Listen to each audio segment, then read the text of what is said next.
नमस्कार, खबर समय जगत में आपका स्वागत है। मैं हूं आपके साथ अंकिता और आइए अब खबर देखते हैं विस्तार से। भोपाल सहरिया जनजाति पर आईसीएमआर की रिपोर्ट को लेकर चिकित्सा शिक्षा मंत्री विश्वास सारंग का बयान सामने आया है। उन्होंने कहा कि टीबी उन्मूलन के लिए केंद्र और राज्य सरकार द्वारा समुचित रूप से प्रोग्राम चलाया जा रहा है। हम यह सुनिश्चित कर रहे हैं कि जल्द से जल्द पूरी तरह से टीबी का उन्मूलन कर खत्म करेंगे। उन्होंने कहा कि आईसीएमआर की जो रिपोर्ट आई है उस रिपोर्ट पर संज्ञान लेकर पूरी प्रक्रिया अपनाएंगे। चिकित्सा शिक्षा मंत्री ने इंदौर में राहुल गांधी के साथ कमलनाथ के शामिल होने को लेकर कहा कि नेहरू परिवार और राहुल गांधी को यह बात स्पष्ट करना चाहिए कि 1984 में जो सिख पर कांग्रेस नेताओं ने जो अत्याचार किया उसके बारे में आज कांग्रेस का क्या मत है। विगत दिनों गुरु नानक साहिब के प्रकाश पर्व पर इंदौर में जो घटना हुई वो इस बात को इंगित करती है कि अभी भी सिख समाज के घाव हरे हैं। राहुल गांधी अगर इंदौर आ रहे हैं तो उन्हें यह स्पष्ट करना होगा कि ऐसे व्यक्ति को पीसीसी का अध्यक्ष क्यों बनाया है जिसके दामन पर सिख दंगों के दाग हैं। यह सिख के साथ संपूर्ण हिंदू समाज का भी भविष्य है। राहुल गांधी को इंदौर में अपनी यात्रा रोककर सबसे माफी भी मांगनी चाहिए और कमलनाथ को कांग्रेस से निकाल देना चाहिए।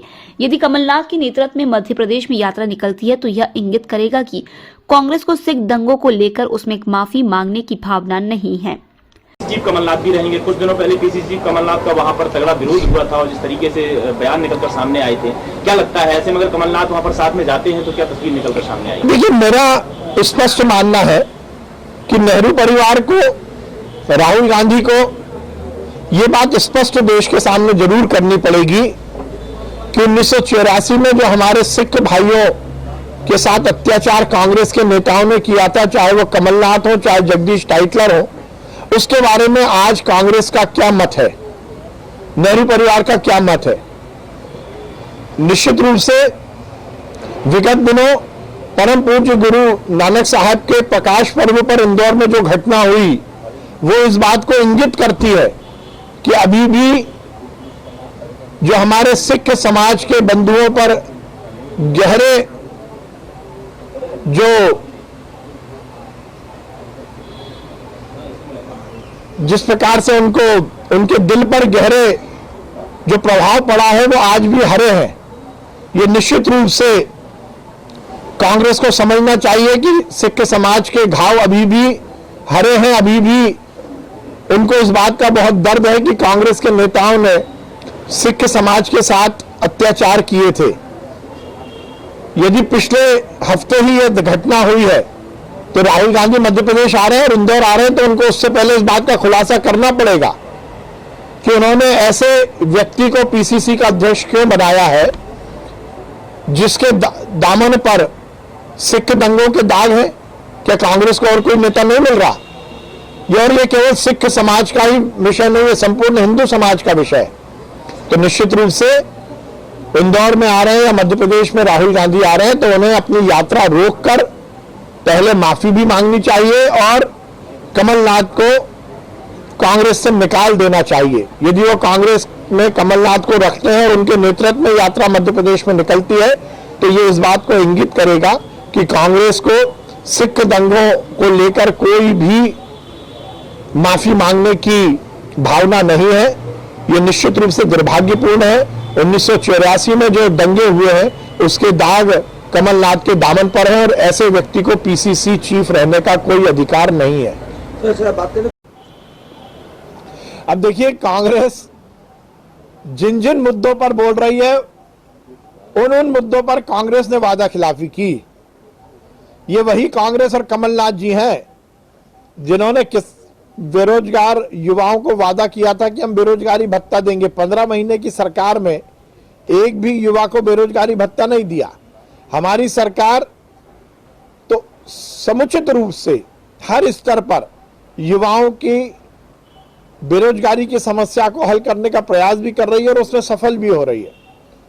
चाहे सरकारी नौकरियों में की भर्तियां लगातार करके युवाओं को रोजगार देने की बात हो, चाहे स्वरोजगार के अलग अलग अवसर के माध्यम से उन्हें रोजगार देने की बात हो, मुद्रा योजना, स्वावलंबन योजना और ऐसी बहुत सारी योजनाएं जिससे युवा स्वयं का व्यवसाय करे और केवल खुद ही व्यवसाय से ना लगे, खुद ही रोजगार से ना लगे, बल्कि बाकी युवाओं को भी रोजगार से लगाएं। इसकी भी समुचित व्यवस्था हमारी सरकार ने की है।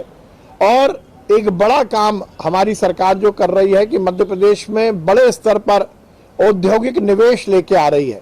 जब औद्योगिक निवेश आता है तो प्रत्यक्ष अप्रत्यक्ष रूप से युवाओं को रोजगार मिलता है।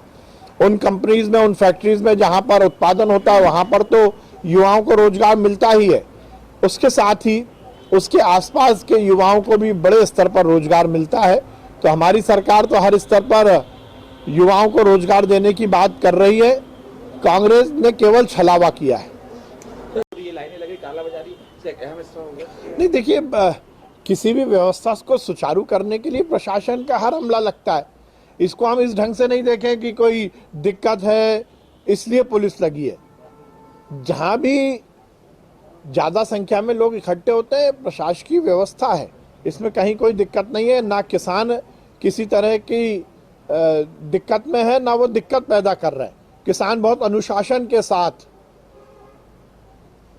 अपनी जरूरत के हिसाब से खाद ले रहा है। मैं मध्य प्रदेश के किसानों को बहुत बधाई दूंगा।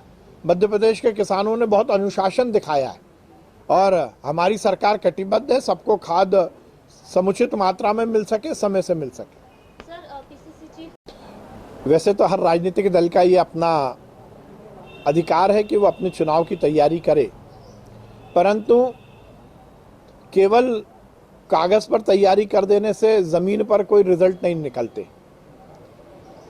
मध्य प्रदेश की जनता ने कांग्रेस का वो 15 महीने का शासन देखा है जिसमें अराजकता का माहौल था, जिसमें अनाचार अत्याचार होता था, जिसमें भ्रष्टाचार पूरे प्रशासन में दीमक की तरह फैल गया था। मध्य प्रदेश की जनता मानती है कि कांग्रेस का वो शासन मध्य प्रदेश और देश के लिए बहुत दुर्भाग्यपूर्ण था।